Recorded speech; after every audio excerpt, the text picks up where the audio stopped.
Hanggang sa ngayon, hindi pa rin dinidisclose yung bansa na pwede ko nang mag-host nga kay Duterte kung sakaling pagbigyan ng ICC yung kanilang hinihiling na interim release na tinatawag. Bakit hindi niyo po i-expose? Bakit hindi i-disclose yung bansang yan? Mukhang totoo yung sinasabi ng mga kababayan natin ni former Senator Antonio Trillanes, ni Attorney Christy Conte, na wala naman talagang katotohanan ito at hindi ito mangyayari. Dahil, ito nabasa ko lang, sa history daw ng ganitong klaseng kaso, wala pang nabibigyan ng interim release na tinatawag kung ang kaso ay crimes against humanity. Pwede pa daw kung ang kaso mo ay yung tinatawag lang na nag-block ka sa isang kaso. Yun ang totoo. Yun ang yung tinatawag pala na obstruction of investigation or endangering the investigation.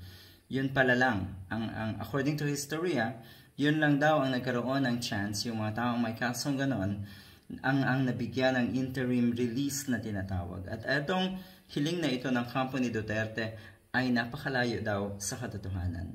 Ito naman ay isang paraan para paasahin na naman ng mga nasa paligid ni Digong, pati na rin ang kanyang mga lead counsel, ang mga Duterte fanatics na halos or sa habang tumatagal, rather, lalong nagiging kaawa-awa itong mga ito. Ito yun. There is a warning doon sa nation, sa mga bansa, considering hosting former President Rodrigo Duterte, should his interim release be granted, that accepting him would be a betrayal of justice and accountability. At ito daw ay malaking damage sa reputation ng bansang yon sa international stage or sa world stage. So mukhang totoo na palabas lang siguro kung yung sinasabi nila na meron ng isang bansa na ready na para mag-host kay Duterte. Ang bali-balita nga ay posible daw na ito ay isang bansa na malapit lang din sa the Netherlands. Good luck!